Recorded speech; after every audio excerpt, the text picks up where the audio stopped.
नमस्कार दोस्तों, आप सभी का स्वागत है हमारे YouTube चैनल यूथ सफलता एक्सप्रेस में। जैसा कि आप लोग जानते हैं, 12th का एग्ज़ाम चल रहा है, तो आज हिंदी का एग्ज़ाम था। टोटल 100 ऑब्जेक्टिव होता है, जिसमें आपको 50 ऑब्जेक्टिव बनाना होता है। तो चलिए आज देखेंगे हिंदी में जो आया हुआ ऑब्जेक्टिव है वो कौन कौन सही है, कौन कौन गलत है, वो आप लोग मिला लीजिएगा जो जिनका एग्ज़ाम था। चलिए देखते हैं। पहला क्वेश्चन, जिनका ए बी सी डी कोई भी सेट हो, सबका एक ही होता है। चलिए देखते हैं। आप लोग देख सकते हैं 50 क्वेश्चन बनाना होता है, एक क्वेश्चन एक नंबर का।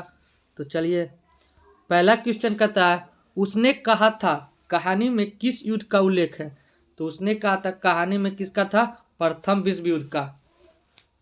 जो लगाए होंगे आप लोग बताइएगा कितना सही जाएगा। अंतिम में आप लोग बताइएगा आंसर की में कितना आया है आप लोग का। प्रेम के पीर निम्नलिखित में से कौन कहे जाते हैं। तो इसका हो जाएगा सही जवाब जायसी। चलिए आप लोग शेयर भी कीजिएगा ताकि अगला भी आप लोग का दोस्त मुहिम जो वो मिला ले। हिंदी के एडिशन निम्नलिखित में से कहे जाते हैं। तो हिंदी के एडिशन किसे कहा जाता है, बालकृष्ण भट्ट को। आप लोग शेयर कर दीजिएगा ताकि आप लोग का दोस्त मुहिम जो भी हो वो भी मिला ले कितना सही है कितना गलत। तारसपत्र के संपादक निम्न में से कौन है। तो इनका सही जवाब हो जाएगा अगे। चलिए आप लोग बताइएगा कितना सही गया है। वाद विवाद संवाद के रचनाकार निम्न में से कौन है। तो इसका हो जाएगा नामवर सिंह। शिक्षा हिंदी साहित्य के किस विधा के अंतर्गत आते हैं। तो शिक्षा संभाषण। आप लोग हिस्ट्री का भी जाकर के देख लीजिएगा, हम 100 क्वेश्चन का ऑब्जेक्टिव दे दिए हैं, आप लोग मार लीजिएगा। पराधीनता के कारण नारी अपने अस्तित्व के अधिकारिणी नहीं रही, शीर्षक पाठ में है। तो इसका सही जवाब हो जाएगा अर्धनारीश्वर। चलिए अगला देखते हैं। तुलसीदास का मूल नाम क्या था। तो तुलसीदास का मूल नाम था राम बोला। चलिए, तुलसीदास के दीक्षा गुरु कौन थे। तो तुलसीदास के दीक्षा गुरु थे नरहरिदास। चलिए आप लोग देखिएगा क्वेश्चन नंबर 10 क्या पूछा है। आज का ही है, सेकेंड शिफ्ट का हिंदी का।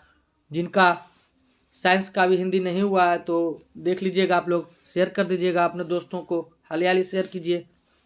साहित्य लहरी किनकी रचना है। तो साहित्य लहरी है सूरदास का। चलिए, शिक्षा ग्रहण करने वाला के लिए एक शब्द क्या होगा। तो शिक्षा ग्रहण करने वाला के लिए एक शब्द होगा शिक्षार्थी। आप लोग चैनल को हाल ही सब्सक्राइब कीजिए ताकि आने वाले एग्जाम में आप लोग को सहायता हो सके। तीव्र बुद्धि वाला के लिए कौन सा एक शब्द है। तो तीव्र बुद्धि वाला के लिए होगा कुशाग्र बुद्धि।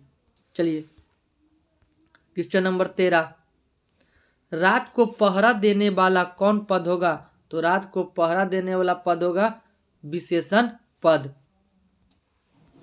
चलिए, काम में लगा हुआ आदमी कौन सा पद है। तो काम में लगा हुआ आदमी हो जाएगा ये भी विशेषण पद। कोसों दूर भागना, कोसों दूर भागना मुहावरे का अर्थ क्या होगा। तो कोसों दूर भागना यानी बहुत अलग रहना। चलिए, हाथ का मैल होना मुहावरे का अर्थ क्या होगा। ऑप्शन देखते हैं। गंदा होना, कीमती होना, सच होना और तुच्छ होना। तो हाथ का मैल होना यानी कि तुच्छ होना, ये कीमती होना नहीं होगा। वह कौन है जो पड़ा रो रहा है, किस सर्वनाम का उदाहरण है। तो कौन पूछ रहा है, यही पर होगा आपका प्रश्नवाचक, है ना। कौन क्या, ये हो जाएगा क्या, प्रश्नवाचक। स्वर्ण शब्द का विशेषण क्या होगा। तो स्वर्ण का होगा सुवर्ण। चलिए आगे देखते हैं। दिन शब्द का विशेषण क्या होगा। तो दिन का होगा दैनिक, दैनिक ये नहीं होगा। चलिए अगला देखते हैं। क्वेश्चन नंबर 20, आत्मा शब्द का विशेषण क्या होगा। तो आत्मा का होगा आत्मिक। चलिए, सिपाही की माँ एकांकी में बिसानी चारपाई के पास मोढ़े पर बैठी क्या करती दिखाई देती है? तो इसका होगा सूत काटती हुई दिखाई देती है। चलिए, सरैया मंताल का जल निम्न में से कौन सा होगा? तो कैसा होगा? स्थिर है। चलिए, वैशाली महोत्सव का बीजारोपण निम्न में से किसने किया? तो वैशाली का होगा जगदीश चंद्र माथुर। गंडक नदी का जल तो सदियों से चंचल रहा है, यह पंक्ति में किसके द्वारा लिखी गई है? तो हो जाएगा जगदीश चंद्र माथुर।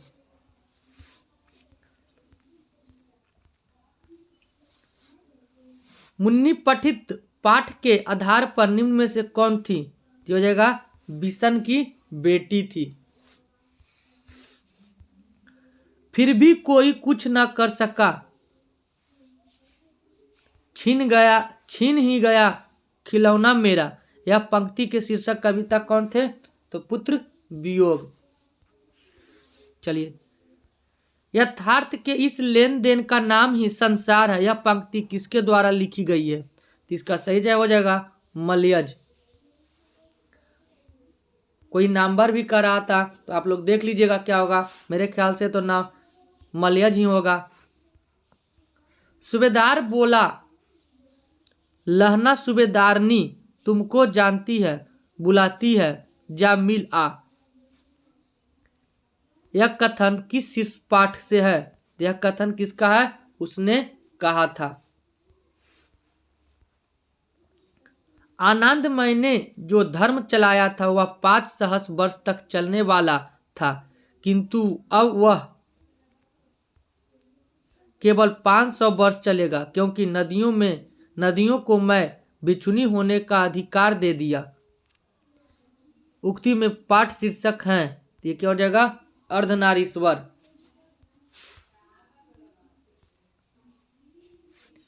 अगला है क्रांति करना, सीखना और प्रेम करना तीनों पृथक पृथक प्रक्रियाएं नहीं है, यह उक्ति शीर्ष के पाठ है, तो हो जाएगा शिक्षा के।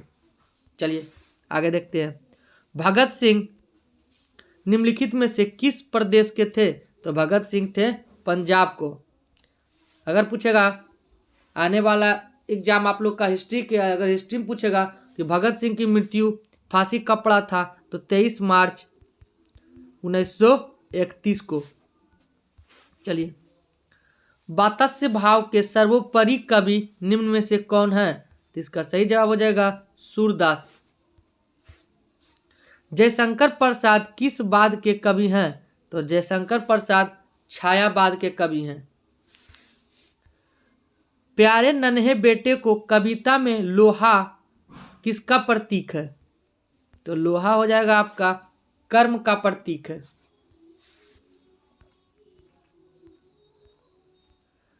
पुत्र वियोग शीर्षक कविता कैसी रचना है?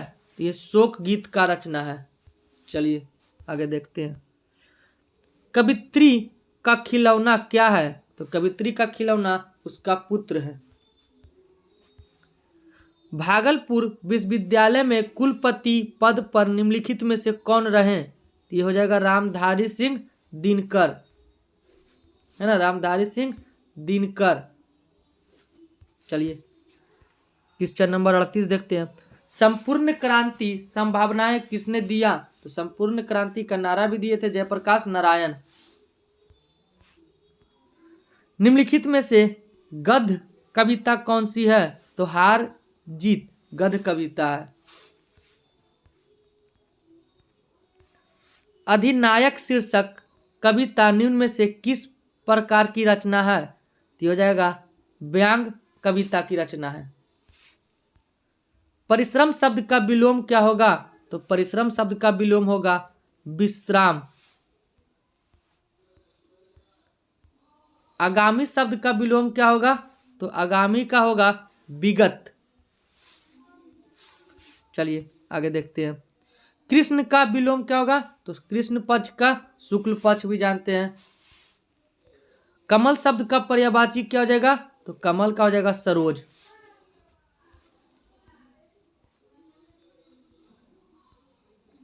झंझट शब्द का पर्यायवाची क्या होगा? तो झंझट का होगा बवाल। नहीं करते हैं, झंझट कर दिया, बवाल कर दिया। चलिए आगे देखते हैं। शिव शब्द का पर्यायवाची क्या है? तो शिव जानते हैं, सिद्र। शिव को क्या कहते हैं? रुद्र।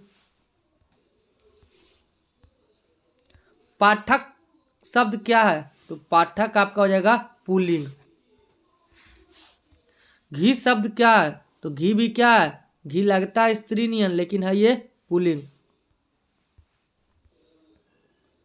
आयु शब्द क्या है? आयु भी हो जाएगा क्या? स्त्रीलिंग। नायक शब्द का संधि विच्छेद क्या है? तो नायक क्या हो जाएगा? नए जोड़ अक। चलिए क्वेश्चन नंबर 51।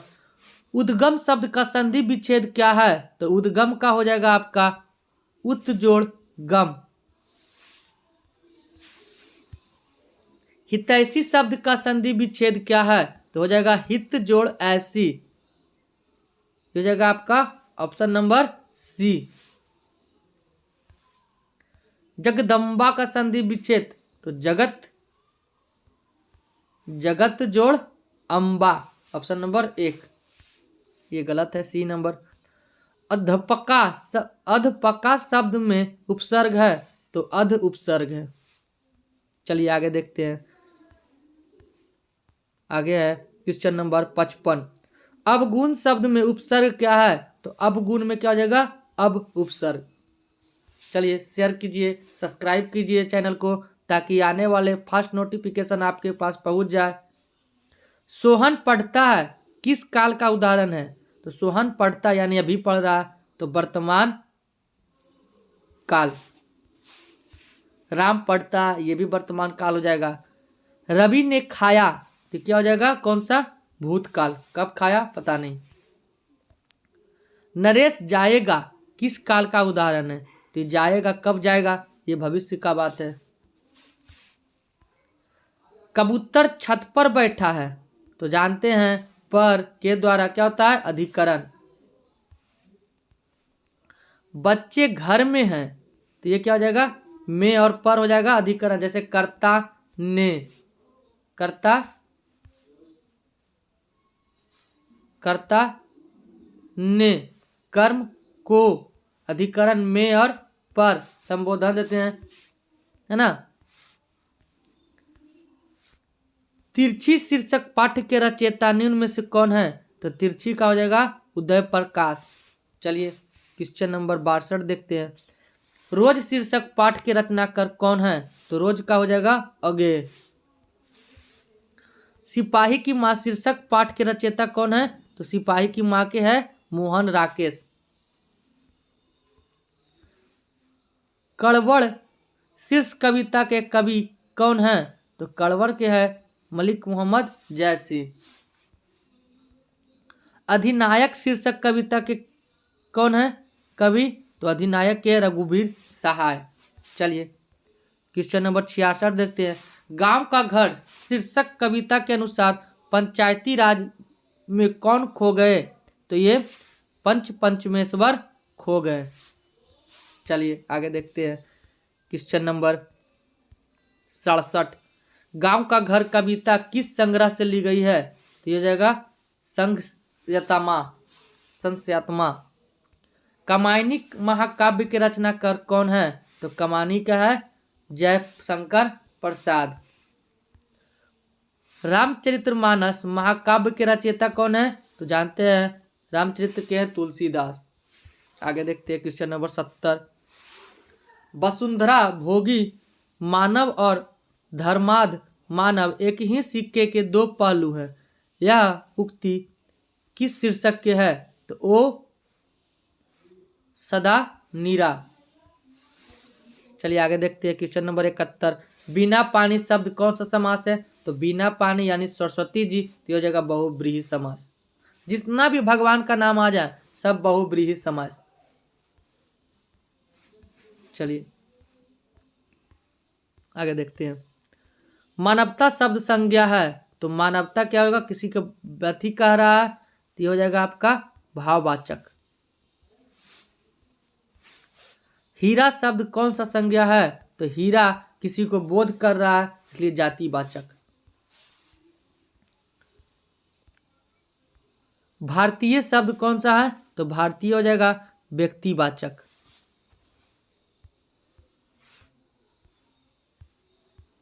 सभा शब्द कौन सा है? तो सभा यानी समूहवाचक। जैसे कह दे अंगूर का गुच्छा, है ना, ये सब क्या हो जाएगा? समूहवाचक। भ शब्द का उच्चारण हो जाएगा है, तो भ क्या हो जाएगा? ओष्ठ से। भ जितना भी आ जाएगा पवर्ग, प वर्ग, जैसे प फ ब भ, ये सब हो जाएगा क्या? ओष्ठ से। कवर्ग हो जाएगा कंठ से, है ना। चलिए, क का उच्चारण स्थान अभी हम बता रहे थे कि कवर्ग जितना है सब क्या हो जाएगा? कंठ से। जैसे क ख ग घ ड़, सब क्या हो जाएगा? कंठ से। स का उच्चारण स्थान क्या है? तो इसको हम लोग क्या कहते हैं? कौन सा उच्चारण, कौन सा स कहते हैं? तो तलबी स।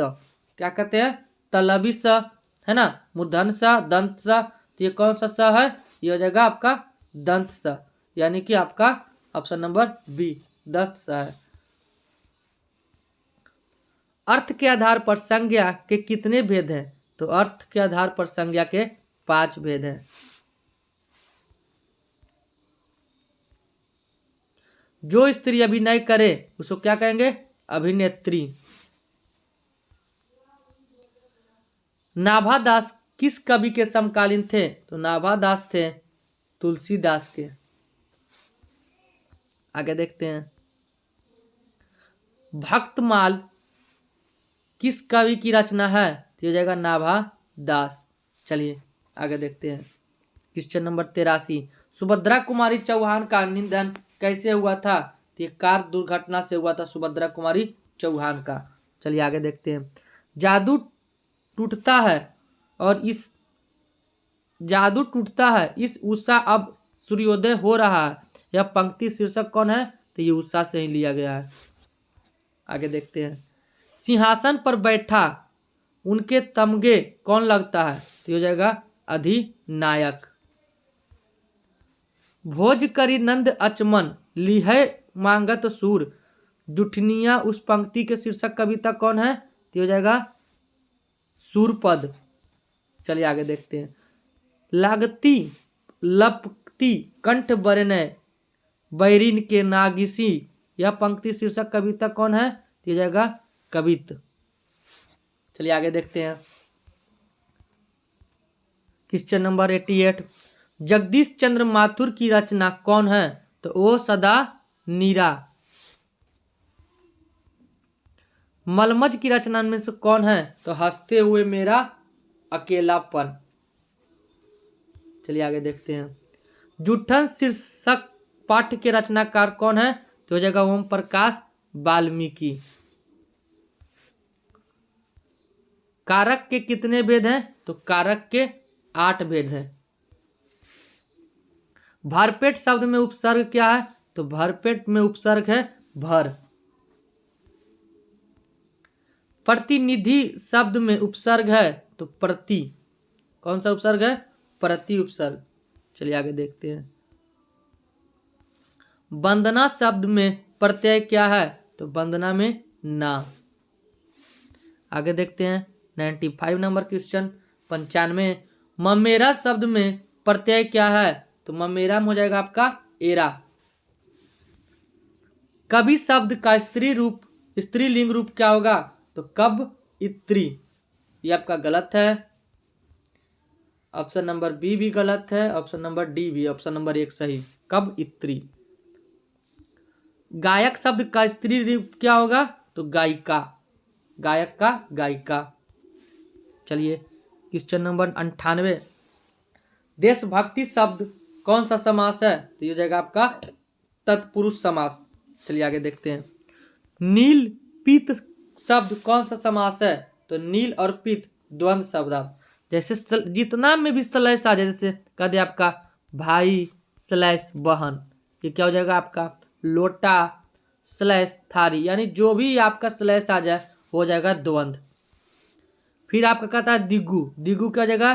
जैसे कह दे 2 गुना 3 गुना 4 गुना 5 गुना 6 गुना, ये हो जाएगा आपका दिगु। चलिए, पंच प्रनाम शब्द कौन सा है? तो पंच और प्रनाम, ये आप देख सकते हैं स्लैश है तो ये हो जाएगा आपका द्वंद्व। चलिए, आपका 100 क्वेश्चन खत्म हो गया ऑब्जेक्टिव का। टोटल ऑब्जेक्टिव कितना था? 100। बनाना आपको कितना था? 50। तो आप लोग बताइएगा आपका 50 में 100 में 50 में से कितना सही गया है और कितना गलत गया है। Thank you.